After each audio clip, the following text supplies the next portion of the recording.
O universo. O universo. Esse imensurável aglomerado de galáxias, estrelas, buracos negros, planetas, poeira espacial e diversos outros mistérios que talvez nunca saberemos da existência. O universo tem pelo menos 93 bilhões de anos-luz de diâmetro e mesmo com bilhões e bilhões de astros viajando apenas na nossa galáxia, tudo ainda está incrivelmente longe e praticamente inalcançável para nós.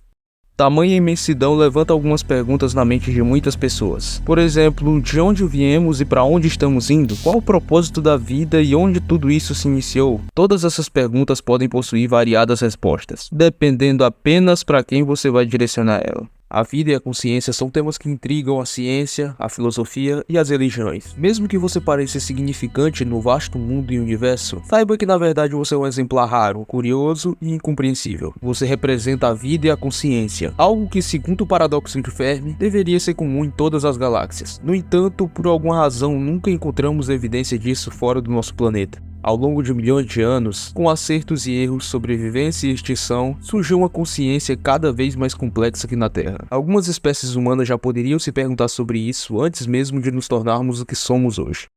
Em uma pedra no topo de um morro, um espécime inteligente e curioso de Neandertal chamado Enki, sentado ao lado do seu amigo enquanto os dois observam o céu noturno, observando milhares de estrelas na escuridão da noite. Até que Enki olha para o seu amigo e pergunta: "O que é isso?" "Como assim? O que é o quê?" Enki responde: "Esse lugar, a gente, por que estamos aqui? Qual o propósito disso?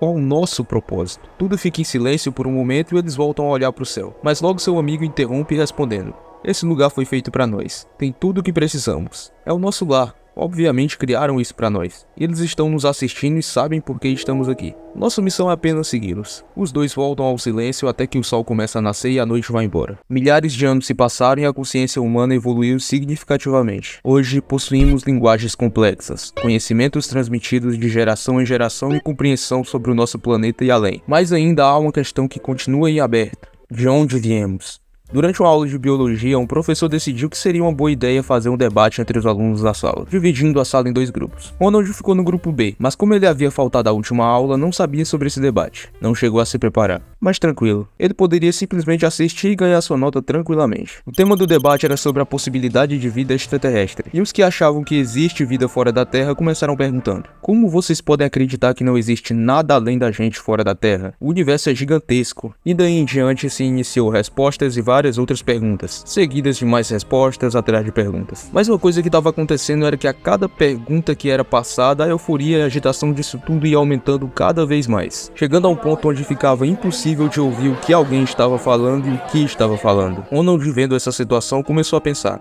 "Meu Deus, a situação saiu do controle, e nem era um tema difícil, porque estão praticamente brigando apenas em um simples trabalho de escola que não valeria mais que 10 pontinhos." Esses pensamentos começaram a virar uma bola de neve. A cada pergunta que ele se fazia sobre o motivo de toda aquela bagunça, outra surgia em sua mente. Por que estão debatendo sobre isso? Não vai mudar nada. Aonde eles querem chegar? Por que defendem tão ferozmente uma ideia que horas atrás nunca tinham parado para pensar sobre? O professor finalmente interveio a situação e decidiu pôr fim ao debate após uns minutos. Afinal, aquela situação estava impossível de controlar. Porém, aqueles pensamentos ainda continuaram martelando a mente de Ronald mesmo após a aula acabar. Por que falamos disso? Por que queremos descobrir isso? Onde se iniciou toda essa situação e onde iremos chegar? Ele frequentemente respondia as próprias perguntas na sua cabeça. Provavelmente é para desenvolver interesse nos alunos. Assim podemos dar continuidade do aprendizado às próximas gerações e, consequentemente, evoluir cada vez mais. Só que Ronald novamente fazia outras perguntas a si mesmo. Por que queremos que as próximas gerações saibam disso? Aonde querem chegar? Ele havia entrado em um novo debate, mas agora apenas em sua mente. Para o astrônomo e divulgador científico Carl Sagan, a consciência é uma propriedade da matéria, como a vida em si. Talvez haja uma série de níveis de consciência, cada um correspondendo ao diferente arranjo de neurônios e sinapses. Talvez existam seres no universo com mentes maiores e mais poderosas que as nossas, capazes de compreender mais profundamente os mistérios do espaço e do tempo. No meio científico, muito se discute sobre o Big Bang, uma teoria que postula que o universo se formou a partir de uma partícula extremamente densa e quente que se expandiu violentamente. No entanto, para os criacionistas, que defendem que o universo foi criado por um ser sobrenatural, o Big Bang não faz sentido. Eles questionam como algo pode surgir do nada, o que causou essa expansão e, ainda mais intrigante, o que existia antes dela. Os defensores do Big Bang frequentemente rebatem essa pergunta com outra: de onde veio Deus? Quem criou Deus? E quem criou aquele que criou Deus? É um ciclo infinito de questionamentos. Na fé cristã, por exemplo, Deus é considerado eterno, sem início ou fim. Essa visão sustenta que ele sempre existiu e continuará existindo. Seguindo essa mesma lógica, alguns cosmólogos consideram a possibilidade de que o universo também seja eterno, sem um ponto inicial ou final definido. Assim como Deus transcende as limitações do espaço e o tempo, talvez o próprio universo tenha uma natureza similar.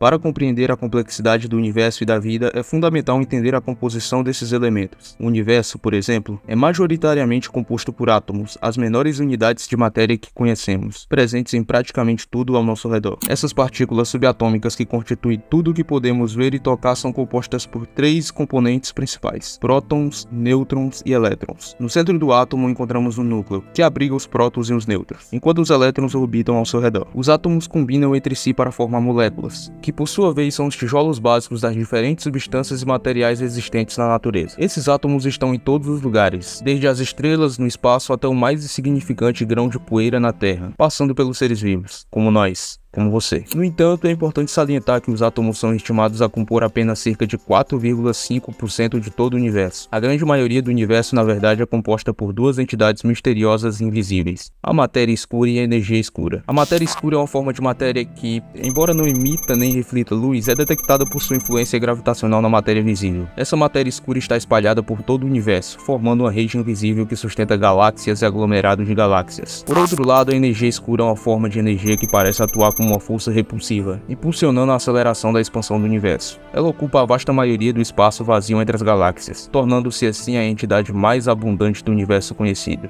Quanto à vida e à consciência, são conceitos complexos que envolvem muitos aspectos. Biologicamente, a vida é a capacidade de um organismo de se reproduzir, crescer, se adaptar e interagir com o ambiente. A composição da vida varia de acordo com o nível de organização que se analisa. Por exemplo, as células formam a vida humana, mas para que a vida se desenvolva, há muitas hipóteses e conclusões possíveis. Em geral, alguns fatores que afetam a vida são água, luz, nutriente, oxigênio, temperatura, pressão e pH. Alguns organismos resistem mais do que outros a situações extremas, como calor ou frio, salinidade ou acidez. Até o tamanho e a localização do planeta influenciam na vida que pode existir nele. Mas sobre a origem disso tudo, voltamos à questão inicial que ainda não tem resposta. De onde viemos, para onde vamos e qual